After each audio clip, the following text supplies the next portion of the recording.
Hello everyone, welcome to all of you on this channel. In this video we are going to discuss chapter number 3rd of class 9th NCERT science, and today's our topic is molecular mass and mole concept. So what is molecular mass और what is mole concept, इसके बारे में हम यहाँ पर study करने वाले हैं. So let's discuss firstly what is molecular mass. In section 3.2.2 we discussed the concept of atomic mass. तो हमने atomic mass के concept को पहले डिस्कस कर लिया है कि mass of one atom of element is atomic mass. This concept can be extended to calculate molecular mass. अब इस कंसेप्ट को हम थोड़ा एक्सटेंड करेंगे ताकि हम मोलिकुलर मास को कैलकुलेट कर सकें. The molecular mass of substance is the sum of atomic masses of all the atoms in a molecule of the substance. यानी कि एक मोलिक्यूल के अंदर जितने भी एटम्स हैं, फॉर एग्जांपल H2O जिसमें 2 हाइड्रोजन है, 1 ऑक्सीजन है. तो यहाँ पर हम क्या करेंगे, हम इनके एटॉमिक मासेस को फाइंड आउट करेंगे पहले और फिर उनको हम सम करेंगे. तो पूरे जो मॉलिक्यूल है उसका मास हमें फाइंड आउट हो जाएगा. It is therefore the relative mass of a molecule expressed in atomic mass unit. यानी कि ये एक एटॉमिक मास यूनिट की फॉर्म में एक्सप्रेस किया हुआ एक रिलेटिव मास है. और किसका मास है? मॉलिक्यूल का रिलेटिव मास. मॉलिक्यूल का रिलेटिव मास है in terms of atomic mass unit, जिसमें हम सारे के सारे जो यहाँ पर एटम्स हैं उनको कंसीडर करते हैं. तो आइए एक बार एग्जांपल यहाँ पर देख लेते हैं. Example 3.1, calculate the relative molecular mass of water. Water का हमें मॉलिकुलर मास फाइंड करना है. And next example is calculate the molecular mass of HNO3. तो यहाँ पर हमें इस तरीके से जो है मॉलिकुलर मास फाइंड आउट करना है. तो सबसे पहले हम देखते हैं वाटर के अंदर 2 हमारे पास हाइड्रोजन है और 1 ऑक्सीजन है. तो अगर हम एटॉमिक मास एक सिंगल हाइड्रोजन की बात करें तो वो हमारे पास होता है 1U. और अगर हम ऑक्सीजन के एटॉमिक मास की बात करें तो वो हमारे पास होता है 16U. तो ये हम पहले पढ़ चुके हैं. अब यहाँ पर क्या है, ये तो सिंगल हाइड्रोजन के एटम का एटॉमिक मास है, बट यहाँ पर हाइड्रोजन कितने हैं हमारे पास? 2 हाइड्रोजन है. तो 2 हाइड्रोजन अगर 1 का मास 1U है तो 2 का कितना हो जाएगा? 2U. प्लस ऑक्सीजन हमारे पास क्या है? सिंगल ही है, 1 ऑक्सीजन एटम है. तो प्लस हम कर देंगे 16. तो 16 + 2, तो यहाँ पर क्या हो जाएगा? 18U. तो 18U is the atomic molecular mass of water molecule. Then हमारे पास क्या है? Molecular mass of HNO3. HNO3 में क्या है? 1 is hydrogen, 1 is nitrogen and 3 यहाँ पर क्या है? ऑक्सीजन. तो अगर हम हाइड्रोजन की बात करें तो सिंगल हाइड्रोजन का जो एटॉमिक मास है वो 1U होता है. नाइट्रोजन की बात करें तो वो होता है 14U. अगर हम 1 ऑक्सीजन की बात करें तो 16 होता है, लेकिन ऑक्सीजन कितने? 3. तो इन सभी को हम क्या कर देंगे? ऐड कर देंगे. तो हमारे पास कितना आएगा? 63U. तो that is molecular mass of nitric acid. Next हमारे पास है formula unit mass. The formula unit mass of substance is sum of atomic masses of all atoms in a formula unit of compound. यानी कि हमारे पास अगर कोई given formula है, मान लो NaCl, तो अगर हम इसको क्या करें, इनके एटॉमिक मासेस को हम सिंपली ऐड करें तो जो हमारे पास मास आएगा इस फॉर्मूले से, तो वो हमारे पास होगा formula unit mass. Formula unit mass is calculated in the same manner as we calculate molecular mass. जैसे हमने मोलिकुलर मास को ऊपर कैलकुलेट किया था, इन द सेम वे हम क्या करते हैं? फॉर्मूला यूनिट मास को कैलकुलेट करते हैं. द ओनली डिफरेंस, लेकिन यहाँ पे डिफरेंस क्या है? यहाँ पे डिफरेंस ये है कि हम वर्ड फार्मूला को यूज़ करते हैं, वर्ड फार्मूला यूनिट को हम यूज़ करते हैं for those substances whose constituent particles are ions. यानी कि जो आयंस से मिलके बना हो. जैसे कि हम सोडियम क्लोराइड की बात करते हैं, इसमें एक तो Na पॉजिटिव होता है, अदर होता है क्लोरीन Cl नेगेटिव. तो हम जो है जो आयंस क्रिस्टल की फॉर्म में जो है कंबाइंड फॉर्म में रहते हैं, तो हम उनके लिए हम एक मॉलिक्यूल उठाते हैं और उस मॉलिक्यूल का हम फॉर्मूला यूनिट मास निकालते हैं. तो इस तरीके से जो आयंस के लिए अगर हम मोलिकुलर मास निकालें तो उसको हम बोलते हैं formula unit mass. For example, sodium chloride, as discussed above, has a formula unit NaCl. Its formula unit mass can be calculated as, हम सेम ही निकालेंगे बट ये क्या होगा, ये आयंस के लिए होगा. तो यहाँ पर क्या है, सोडियम जो है 1 एटम है, तो 1:1 1 एटम का जो होता है मोलिकुलर मास होता है 23, प्लस यहाँ पर क्लोरीन क्या है 1 है, तो 1:35 35.5, तो ये हमारे पास हो जाएगा 58.5 U. उसके बाद calculate the formula unit mass of CaCl2. तो CaCl2 में वही सेम कैल्शियम का 1 एटम है, कैल्शियम का एटॉमिक मास होता है 40, plus 2 times of atomic mass of chlorine 35.5, तो ये हमारे पास हो जाएगा 1 U. तो इस तरीके से हम फाइंड आउट कर सकते हैं. देन हमारे पास क्या है, मोल कंसेप्ट. तो ये हम पढ़ने वाले हैं अभी, मोल कंसेप्ट क्या होता है.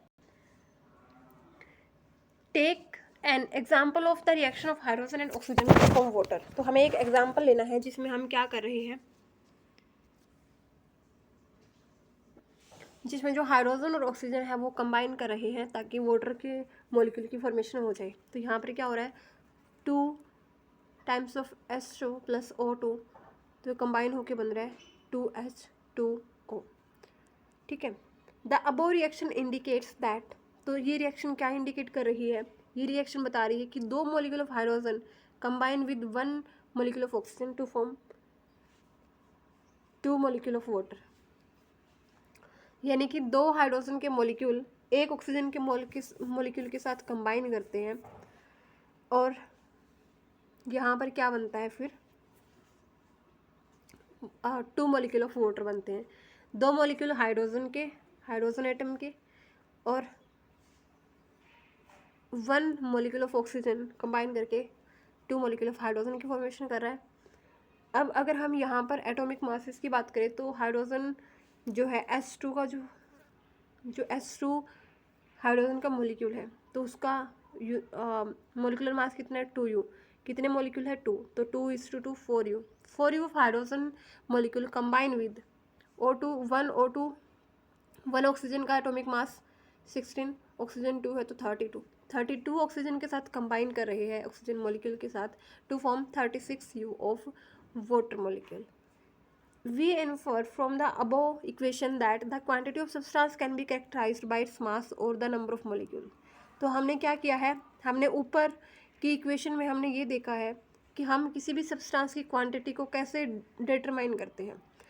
हम उसके मास से कि इतना मास होगा, या फिर हम उसमें कितने नंबर ऑफ मॉलिक्यूल्स हैं, 2 वाटर मॉलिक्यूल्स है, 2 हाइड्रोजन मॉलिक्यूल है, या फिर 1 ऑक्सीजन मॉलिक्यूल है. But a chemical reaction equation indicate directly the number of atoms or molecules taking part in the reaction. लेकिन एक केमिकल रिएक्शन में हमें जो है ये इंडिकेट एक केमिकल रिएक्शन करती है कि कितने नंबर ऑफ एटम्स या कितने मॉलिक्यूल्स जो है उस रिएक्शन में पार्ट ले रहे हैं. तो हमारे लिए बहुत ज़रूरी होता है कि जानना कि कितने number of atoms, how much number of atoms. Therefore, it is more convenient to refer to the quantity of substance in terms of number of its molecules or atoms. तो हमें बहुत ज़रूरी था कि हम किसी भी सब्सटेंस की क्वांटिटी को उसके मॉलिक्यूल्स या फिर उसके एटम्स की टर्म में कितने नंबर ऑफ एटम्स पार्टिसिपेट कर रहे हैं वो हम डिटरमाइन करने की कोशिश करें, रेदर देन देयर मासेस. उनके मासेस के अलावा, उनके मासेस की बजाय हमें नंबर ऑफ एटम्स और नंबर ऑफ मॉलिक्यूल्स के बारे में डिस्कशन करनी चाहिए. So a new unit mole was introduce. तो यहाँ पर एक नई यूनिट इंट्रोड्यूस होती है, mole. The mole symbol MOL is the SI unit of amount of substance. तो अमाउंट ऑफ सब्सटेंस को जब भी हम डिफाइन करते हैं तो हम उसके लिए यूनिट यूज़ करते हैं MOL, मोल. 1 मोल कंटेन्स, एक मोल के अंदर कितने नंबर ऑफ एटम्स आयंस और मॉलिक्यूल्स या एलिमेंट्री एंटिटीज़ होती है, तो ये होती है 6.02214076 into 10⁻23 elementary entities. This number is fixed. ये नंबर फिक्स होता है. Numerical value of Avogadro constant when expressed in the unit mole inverse and is called the Avogadro number. तो ये जो नंबर होता है ये फिक्स होता है और इस नंबर को हम क्या बोलते हैं, एवोगैड्रो कांस्टेंट, या फिर हम एवोगैड्रो नंबर भी इसको बोलते हैं. The amount of substance symbol N of a system is a measure of the number of specified elementary entities. यानी कि जो सिंबल एन है इसको हम किस तरीके से रिप्रेजेंट कर रहे हैं, ये एन जो है वो दिखा रहा है कि कितनी जो नंबर ऑफ स्पेसिफाइड एलिमेंट्री, कितनी जो एलिमेंट्री एंटिटीज़ हैं वो उस अमाउंट ऑफ सब्सटेंस में प्रेजेंट है। तो एलिमेंट्री एंटिटीज़ में भी एन एटम, तो वो एलिमेंट्री एंटिटीज़ एक एटम भी हो सकती है। यानी कि हम इस नंबर से, एवोगैड्रो नंबर से हम एटम को भी फाइंड कर सकते हैं, मॉलिक्यूल्स का नंबर भी फाइंड कर सकते हैं, आयंस का, इलेक्ट्रॉन्स का, और एनी अदर पार्टिकल और स्पेसिफाइड ग्रुप ऑफ पार्टिकल्स। यानी कि हम जो है number of atoms, molecules, ions, electrons या कोई भी अदर पार्टिकल या कोई भी स्पेसिफाइड ग्रुप ऑफ पार्टिकल्स हम इसकी हेल्प से मेजर कर सकते हैं। Mole is the amount of substance of a system that contain 6.022 into 10⁻23 specified elementary entities. यानी कि मोल के अंदर क्या होता है, मोल एक तरह से क्वांटिटी है जिसमें कितने नंबर्स ऑफ एंटिटीज होते हैं, 6.022 इंटू 10⁻20।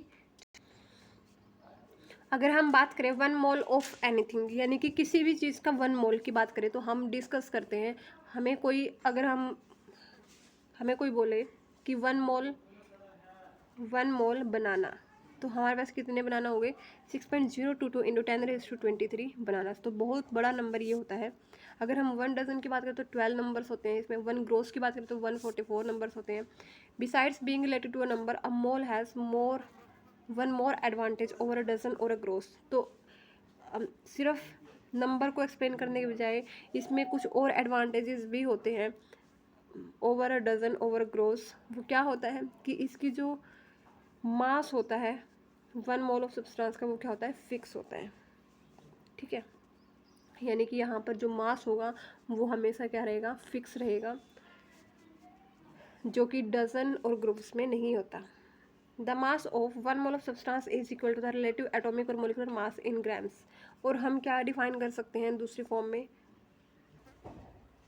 हम यहाँ पर ये भी बोल सकते हैं कि जो एटॉमिक मास है किसी भी एलिमेंट का, जो 1 मोल ऑफ सब्सटेंस है वो किसके इक्वल होता है, वो होता है मोलिकुलर मास इन ग्राम्स। जैसे हमने पहले वाटर मॉलिक्यूल का जो मास था वो 18U डिफाइन किया था, लेकिन यहाँ पर हम क्या करते हैं, अगर हम 1 मोल ऑफ सब्सटेंस की बात करते हैं तो हम यहाँ पर लिखते हैं 18 ग्राम। यानी कि जो मोलिकुलर मास है उसको हम ग्राम में अगर हमें फाइंड करना हो तो हमें 1 mole of that substance required होता है। The atomic mass of an element gives us the mass of 1 atom of that element in atomic mass unit.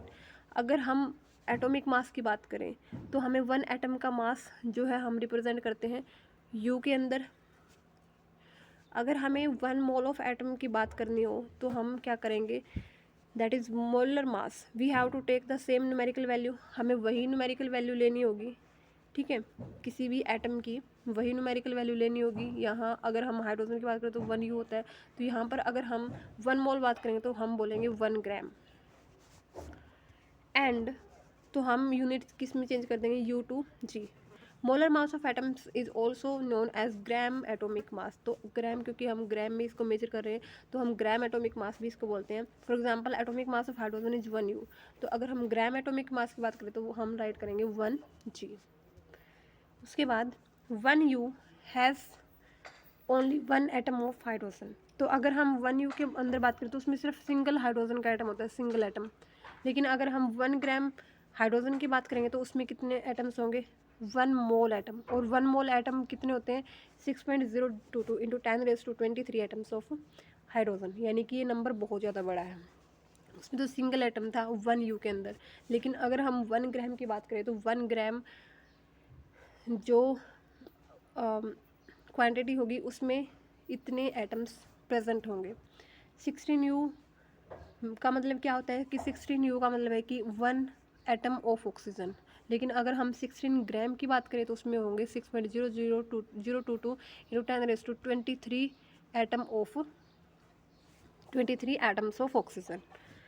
To find the gram molecular mass or molar mass of molecule, we keep the numerical value the same as the molecular mass but simply change units। अगर हमें क्या करना हो, gram molecular mass find करना हो या फिर molar mass find करना हो तो हम क्या करेंगे,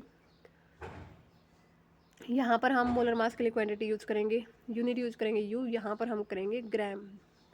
but simply change unit as above from U to G. For example we have already calculated, अगर हम मोलिकुलर मास हाइड्रोजन की बात करें वाटर मोलिक्यूल की, तो वो होता है 18U। लेकिन अगर हम उसी का ग्राम एटॉमिक मास की बात करें तो हम राइट करेंगे 18G। 18G में कितने वाटर मॉलिक्यूल्स हो गए, 1 मोल। और 1 मोल में कितने, कोई भी क्वांटिटी होती है 6.022 इंटू 10⁻23। यहाँ पर मॉलिक्यूल्स की बात हो रही है तो यहाँ पर मॉलिक्यूल्स ऑफ वाटर हो जाएगा। Chemist need the number of atoms and molecules while carrying out reactions. तो केमिस्ट जो थे उनको नंबर ऑफ एटम्स चाहिए थे, नंबर ऑफ मॉलिक्यूल्स चाहिए थे जब भी वो रिएक्शन को कैरी करते थे, या जब भी रिएक्शन को वो कर रहे होते थे। For this they need to relate the mass in gram to the number of atoms. तो उन्होंने क्या किया, जो मास था ग्राम के अंदर उसको उन्होंने किसी नंबर से रिलेट किया, और इस तरीके से वो रिलेट किया कि अगर हम 1 मोल की बात करें तो उसके अंदर होगा 6.022 इंटू 10⁻23 नंबर्स, और इक्वल टू हो जाएगा ये relative mass in gram. Thus a mole is the chemist counting unit, यानी कि एक केमिस्ट जो लोग थे उनके द्वारा काउंटिंग करने के लिए एक यूनिट की तरह जो मोल था, मोल कंसेप्ट था, वो यूज़ किया गया। The word mole was introduced around 1896 by William Oswald who derived the term from Latin word moles meaning a heap और पाइल। तो जो वर्ड मोल कहाँ से आया, वो 1896 में विलियम ओस्वाल्ड ने ड्राइव किया एक लैटिन वर्ड मोल्स से, जिसका मतलब होता है एक बहुत बड़ा ढेर। A substance may be consider as a heap of atoms, क्योंकि सब्सटेंस के अंदर क्या होता है, बहुत सारा हीप होता है, बहुत सारा ढेर होता है, जिसमें बहुत ज़्यादा अमाउंट में एटम्स और मॉलिक्यूल्स होते हैं। The unit mole was accepted in 1967 to provide a simple way of reporting large number the massive heap of atoms और मॉलिक्यूल्स इन ए सैम्पल। तो इसको 1967 के अंदर इसको एक्सेप्ट किया गया ताकि हम क्या कर सकें, लार्ज नंबर ऑफ एटम्स को, मॉलिक्यूल्स को हम क्या कर सकें, रिप्रेजेंट कर सकें, उसको मेजर कर सकें, उसको हम डिफाइन कर सकें। तो यहाँ पर ये लेसन होता है कंप्लीट। इसके जो क्वेश्चंस हैं, न्यूमेरिकल्स हैं, वो हम करेंगे आने वाली कुछ वीडियोस में। Thank you.